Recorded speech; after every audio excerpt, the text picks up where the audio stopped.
जय मिथिला बाबू जी। देखिए इकोनॉमिक्स का ना पूरा पूरा प्रूविंग क्वेश्चन दे देंगे। देखिए इकोनॉमिक्स जो है ना आपको एनसीईआरटी के हिसाब से चले तो सिर्फ और सिर्फ 10 चैप्टर है। अगर एसबीपीडी के हिसाब से चले तो बहुत चैप्टर है, 15 चैप्टर है। वो माइक्रो इकोनॉमिक्स को दे दिया और 15 मैक्रो का दे दिया, 15-14 यही सब दिया हुआ है, तो बहुत ज़्यादा वो है। लेकिन आपको एनसीईआरटी के हिसाब से चले तो आपको 10 ही चैप्टर है, जिसमें माइक्रो इकोनॉमिक्स जो है आपको 5 चैप्टर है, जो कि आपको हम करवा रहे हैं आपको 2 नंबरी, ठीक ना। और एक और है आपको जो मैक्रो होता है वो आपको 6 से लेकर 10 तक है, इतना ही चैप्टर है, उससे ज़्यादा चैप्टर नहीं है। तो हम 2 ही वीडियो में आपको 2 नंबरी पूरा पूरा कंप्लीट करवा देंगे इकोनॉमिक्स का, ठीक। क्लास 12 का देखिए प्रूविंग क्वेश्चन, वही क्वेश्चन जो एग्जाम के बाद हम प्रूव करेंगे बाबू। बहुत ज़्यादा इसमें इकोनॉमिक्स में हो गया, ये सब पूछते रहता है, बहुत ज़्यादा पूछते हैं, और जितना देते हैं उससे ज़्यादा आ जाते रहता है। बोलते हैं ना 17-18 आएगा, उससे ज़्यादा हो जाता है, कभी कभी 22 हो जाते रहता है क्वेश्चन सब।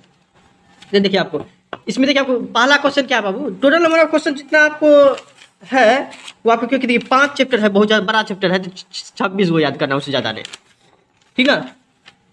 क्यों 5 चैप्टर है ना बाबू, तो एक साथ दिए हुए समझिए पूरा आधा बुक का दिए हैं, सिर्फ 26 को क्वेश्चन, 26 को क्वेश्चन, इसमें डिफाइन उफाइन एक को करके 2 को करके दे दिए हैं। इसलिए पहला है परिभाषा, इकोनॉमिक्स क्या है, पहला चैप्टर में अर्थशास्त्र किसको बोलते हैं, माइक्रो इकोनॉमिक्स बेस्ड अर्थशास्त्र, और मैक्रो इकोनॉमिक्स क्या है, इसका परिभाषा याद रहना चाहिए, ठीक है। पहला ये रहना चाहिए, परिभाषा भी पूछते रहता है तो आपको याद रहना। परिभाषा बहुत सिंपल तरीके से हम बताए, देखिए आपको बताए होंगे। देखिए माइक्रो जितना ही जरूरी है उतना ही इकोनॉमिक्स का चीज है, जैसे अर्थशास्त्र, अर्थशास्त्र क्या है, economics is the study of human behaviour where resources are limited और ह्यूमन वांट्स आर अनलिमिटेड। जितना जरूरी है बाबू उतना ही लिखना है, उससे ज़्यादा आपको लिखने का कोई जरूरी नहीं है, इससे ज़्यादा लिखने का कोई जरूरत नहीं, वेस्टेज ऑफ टाइम है, ठीक है। तो 3 को दिए हैं सिर्फ इतना इतना, आप लिखिएगा कॉपी में तो 2 लाइन में आएगा, 2 लाइन में आएगा, ठीक है। उतना ही जरूरी है आपको, उतना ही लिखने का जरूरत है, उतना ही लिखेंगे हम आपको। ये आपको प्रीमियम जिस बच्चा को दिए है उस बच्चा को आज ही डिलीवर हो जाएगा, 100% हो जाएगा, तो उसको लिखने का जरूरत नहीं था कि कहीं कहीं मॉडल पेपर से मिलता है, कहीं बुक कहीं आपको एक्स्ट्रा याद करना पड़ता है, ठीक है। तो उस तरीके से आपका और हम एक साथ दे देते रहते हैं आपको पीडीएफ के थ्रू, ठीक।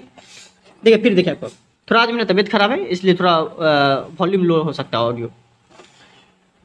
दूसरा क्वेश्चन बाबू, what are the 3 main central problem of an economy, किसी अर्थ व्यवस्था की 3 मुख्य केंद्रीय समस्या क्या है, ठीक।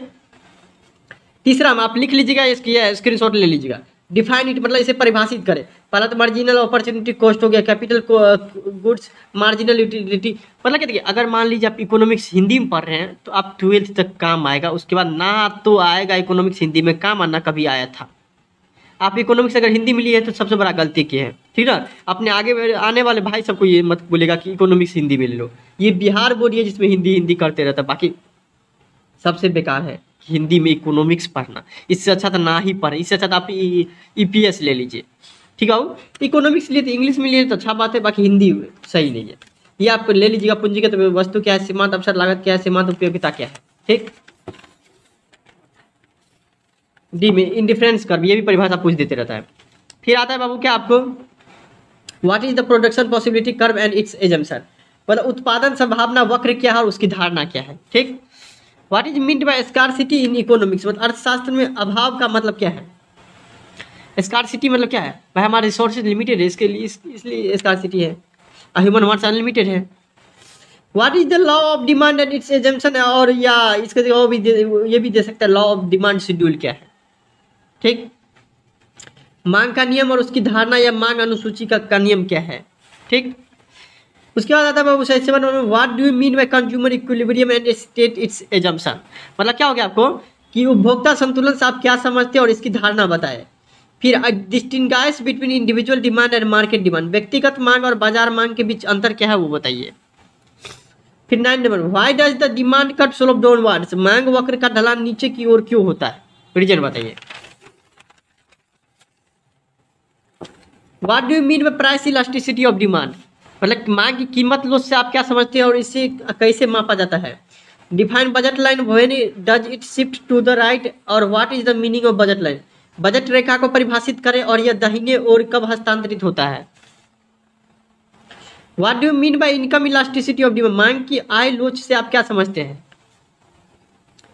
Mention any 2 factor that affect price elasticity of demand, मांग की कीमत लोच को प्रभावित करने वाले किन्हीं 2 कारकों का उल्लेख कीजिए जिसके कारण हमारा जब प्राइस जो है आपको चेंज होते रहता है डिमांड, ठीक।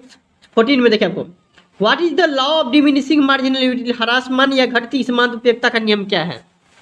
इसका परिभाषा आ जाता है जो कि आपको याद करने की जरूरत है। इसमें बहुत छोटा छोटा परिभाषा है। ये मार्जिनल कॉस्ट, टोटल कॉस्ट का कितना छोटा छोटा है। मार्जिनल कॉस्ट का बात करें कितना नंबर, 15 नंबर। किसी भी कॉस्ट का देखिए बहुत छोटा छोटा है आपको बाबू इसका। अब बताइए छोटा छोटा है, छोटा छोटा याद ही करना है, आप ले सकते। देखिए मार्जिनल कॉस्ट क्या सीमा, तो 2 लाइन में जितना है उतना ही आपको इसी तरीके से याद करना, उससे ज़्यादा नहीं आपको। मतलब जितना जरूरी है बाबू उतना ही, बड़ा भी नहीं छोटा भी नहीं।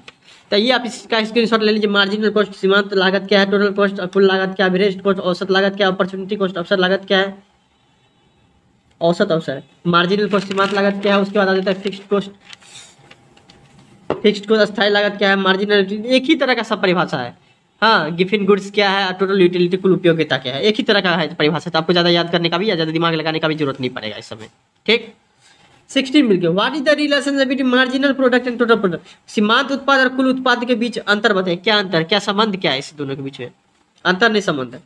What is the exception of the law of supply. Law of supply का परिभाषा भी याद रहना चाहिए और उसका एक्सेप्शन भी याद रहना चाहिए। ठीक, अपवाद ही। State the 3 factor that can shift a supply curve.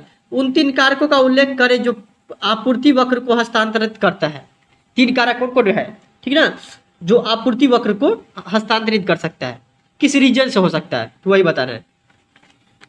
19 में देखिए difference between return to scale, या रिटर्न टू स्केल का दूसरा नाम वही है लॉन्ग रन प्रोडक्शन फंक्शन नाम है, और रिटर्न टू फैक्टर उसका दूसरा नाम है शॉर्ट रन प्रोडक्शन फंक्शन। मतलब दोनों बात बराबर है, या तो अल्पकालीन उत्पादन फलन बोलिए या साधन का प्रतिफल रहे, दोनों में से एक चीज लिखा रहेगा तो आप आंसर लिख दीजिएगा। ठीक, डिफरेंस 20 में देखिए give two example of variable cost and fixed cost. Variable cost और फिक्स्ड कॉस्ट क्या है, एग्जाम्पल देने के लिए बोल रहा है। एग्जाम्पल देना है, परिवर्तन लागत और स्थिर लागत के दो, उसका फिर डेफिनेशन आ जाते रहता है।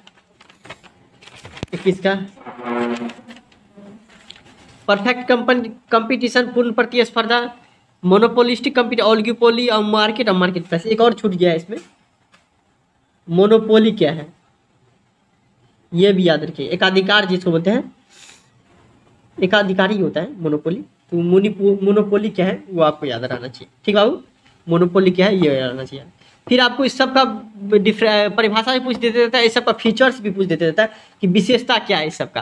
परफेक्ट कंपटीशन की बात करें, मोनोपोली, मोनोपोलिस्टिक, ओलिगोपोली, इस सब का विशेषता 3 को 4 को जो हम बताए हुए हैं, सिर्फ वही याद करना, उससे ज़्यादा नहीं याद करना। 22 number A firm is price maker in monopoly explain. एकाधिकार मार्केट में सिर्फ एक ही फर्म मूल्य निर्धारित करता है। सही बात है, जब मार्केट में सिर्फ एक राजा हो ना तो उस पर डिपेंड रहता है कितना पैसा ले कितना पैसा नहीं। इसलिए वो क्या है, फर्म मूल्य निर्धारक कौन होता है, एक ही होता है। फिर इस सब का परिभाषा लिखना है, रेंट, वेजेज और इंटरेस्ट का परिभाषा रहना चाहिए आपके पास याद। 25 में what is law of supply बताए थे। Explain it with illustration and diagram. उसको एक्सप्लेन करिए किस चीज़ से, एक्सप्लेन करिए उसको किस चीज़ से एक्सप्लेन करिए बाबू, कि डायग्राम और एग्जाम्पल के साथ। हम बताए हुए डायग्राम एग्जाम्पल के साथ। 26 है how is price affected by increase in demand. मतलब मान लीजिए कि प्राइस के बढ़ने से या घटने से डिमांड में क्या प्रभाव पड़ता है। भाई पड़ता तो है, घट जाते रहता, ज़्यादा आदमी खरीदता है, तो वो आपको लिखना है। मतलब इतना आपको जो बाबू जो कवर अप होना ही चाहिए एट एनी कॉस्ट, इतना आपको कवर अप होना ही चाहिए 1 से 5 तक। फिर भी कोई दिक्कत होता है इंस्टाग्राम फॉलो करके मैसेज करें। यहाँ तक पहुँच कर जय मिथिला जय बिहार जरूर लिखिएगा। Thank you so much.